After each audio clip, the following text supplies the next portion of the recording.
Today I want to show you how to take a generic ceiling light like this one behind me and swap that out for a fan light combo. Now make sure the power's off to the circuit, then we can start to remove the light fixture. We'll loosen that up and then check again with a non-contact voltage tester confirming no power to the circuit. Then we'll take out the Romex. I'm going to remove this box and the two screws here. And I do not have access through an attic. If you do, this is a little easier. But let me show you how to remove that bracket so we can get our new electrical box in place. So here's where some bolt cutters can come in really handy, where I can just insert them up and then snip that bracket in half and then start to pry off each side that are attached to the joist in the roof. So I was seeing what fasteners I had. I could tell I have, again, drywall screws. Now we won't have a great look while I'm trying to install this in the ceiling, so I just want to make sure you understand how it works. We'll feed this piece up into the ceiling through the hole in the drywall. These legs will sit on the back side of the drywall. Then you reach up through the drywall and you start to rotate the shaft. Once you're rotating the shaft, you'll start to see the rod will thread out. And then what that's going to do is then that's going to pinch this rod between the trusses. These spikes are going to drive into the wood itself on both sides. And then once that's tight, then you can go ahead and take your bracket. This has to be centered up into your hole because you're going to place that bracket over there.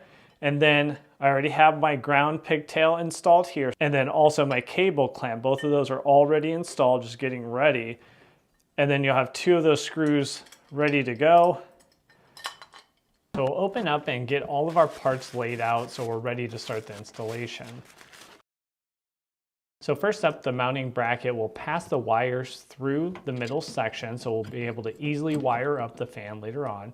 And then two mounting screws in each of the slots. Once you get those started, then you can go back with your impact driver, kind of going left to right, tightening that up until the rubber pads on the back of the bracket start to press against your drywall, and then just final tightening up and you're set. Now we'll take that motor assembly and we'll set it into the bracket. This will just set in place, but don't forget that you need the two locking screws. If you place these locking screws and tighten them up, this will make sure that that motor cannot come out of the bracket later on. So now on to wiring, and I'll be using Wago 221 lever nuts opposed to wire nuts. These are superior for DIYers and perfect for this application. Now don't forget this part that we're doing right here, and that is you need the wire connectors back up in the electrical box. You can't just leave all the connections and the wire connectors out in the housing. That is not according to code. I'm going to press that hot conductor back up into the electrical box so we do not have our wire connectors just hanging out. We have them contained within the electrical box, which is the whole point of that being there. And we'll just have the wires from the motor itself hanging out and all the wire connectors, all the Wagos contained within our electrical box. And now we'll mount that motor housing. The nice thing is it has two little detents that will hold it on the bracket while you finger tighten the four mounting screws. Classically, especially in rental properties, these blades will loosen up. The two mounting screws will loosen up even with a lock washer. So they come with a lock washer. So what I do is I use thread locker from Loctite, and it's the 242. It's the blue style, not the red style. Red is kind of a permanent thread locker, so it might be really hard to get off if you ever had to get off in the future. The blue is just temporary, but it keeps the screws tight. And especially in something where it's like a vibrating application like this, where there's a motor, just press one drop on each one of those, and then that should really help those screws stay tight over time. And then you don't get like the drooping flower look where all your blades start drooping down because no one's tightened them over time.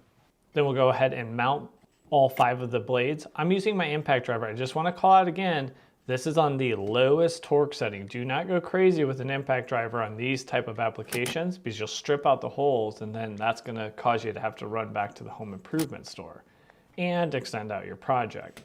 Once we have all those lined up, then I'll again just tighten those down, not over tightening, just snugging them up against that motor above it. Then we'll bring the lower switch housing, connecting up our harness, matching the color so we know everything's lined up. And then with two screws already in the upper housing, we'll be able to mount the lower housing and kind of twist it into place. Then we'll take that third screw, find the hole, tighten it up, and then once that one is fully seated, then we'll take our 3 shades and then also the 3 light bulbs, loosening up the 3 different screws just by hand and then tightening those down. Do not over tighten these or you could damage the glass of the shade itself.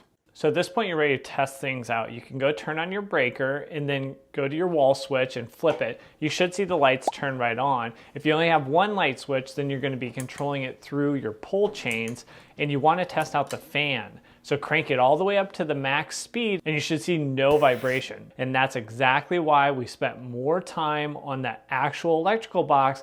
It's just specifically made for this application. Now let me know down in the comments how your installation went.